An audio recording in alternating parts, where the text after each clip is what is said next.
Farfalle with swordfish.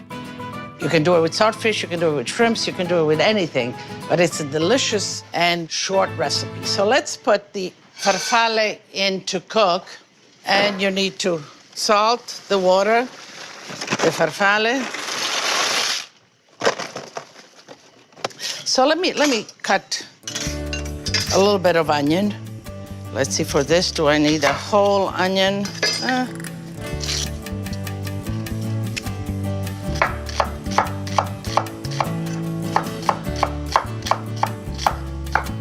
Okay, a little bit of oil in the pot.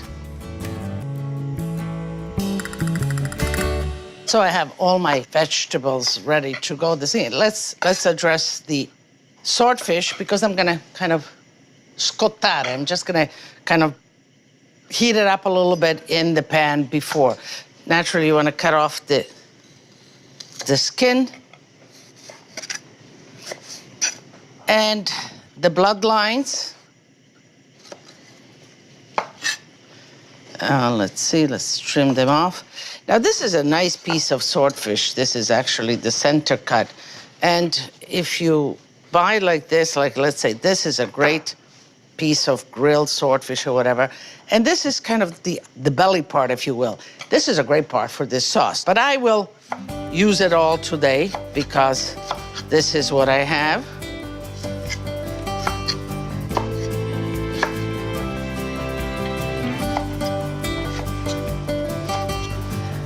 A little bit of salt.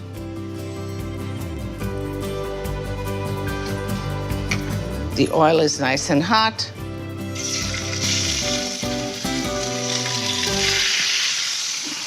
Let's leave it in there so it forms a little crust, because if we begin to stir it up, it's gonna stick. So we want a little crust on that. And you don't wanna cook them here. I just want to give them a little bit of cooked flavor. You know, I don't want that fishy flavor to get into the sauce. And it takes just a few seconds. Okay. And this is fine. Let's get it right out of here.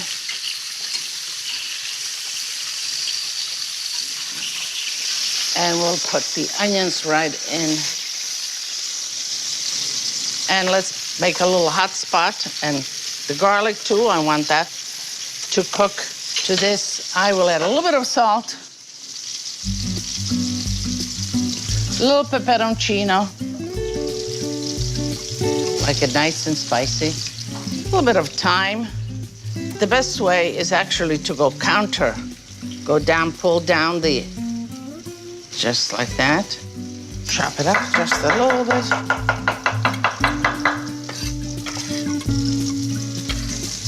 The tomatoes. This is plum tomatoes, San Marzano crushed. Let's see.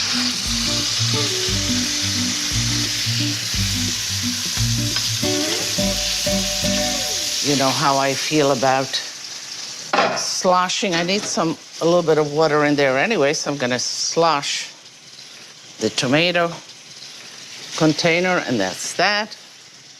Just put a little salt for the tomatoes. I didn't do that. Let me put the swordfish right in there.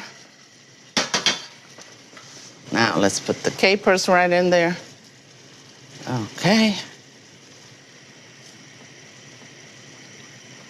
And we'll let that cook, boil away. So I'm looking at the farfalle here. And you know, I love it when you go to my social media and you ask Lidia. And this one is from Franklin Piasenchki. Franklin says, I stay away from farfalle because the center is always crunchy and the bows are always mushy. Any advice? Well, you know, you have a point there. Let's cut into it. And yeah, you know, it's still white. You see it's still not done. The outside is done. But, you know, it's a play on texture. It's kind of, you have a little bit more al dente, a little less al dente where it absorbs. I know my kids love farfalle. And so it's a question of liking that double texture. But otherwise, you have certainly enough shapes out there. Let's check this. The sauce is just perfect. We don't want to overcook that fish. Let's go to the pasta now. Yeah, that's ready too. And the pasta is a little al dente because I want to finish cooking it a little bit in here.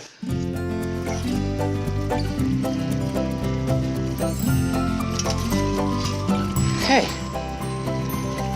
And fish out the pasta. Get yourself one of these spiders. Inexpensive, but they're, if you're cooking pasta, they're the best. And let's toss. Let it cook a little more. I'll put a drizzle of olive oil on it. Just that kind of adding it at the end, you really get the flavor of the olive oil. Do some parsley. Give it some bright color here. Okay. See how nice the swordfish is? I think it's ready. Looks good, and it could stay like this for a little while, but you got to bring it to the tables. But I'm going to taste it. Okay, let's see. All right. Maybe just a little bit of sauce. That looks pretty good. Let's see let me cut the swordfish, you see? It's nice and moist. The farfalle.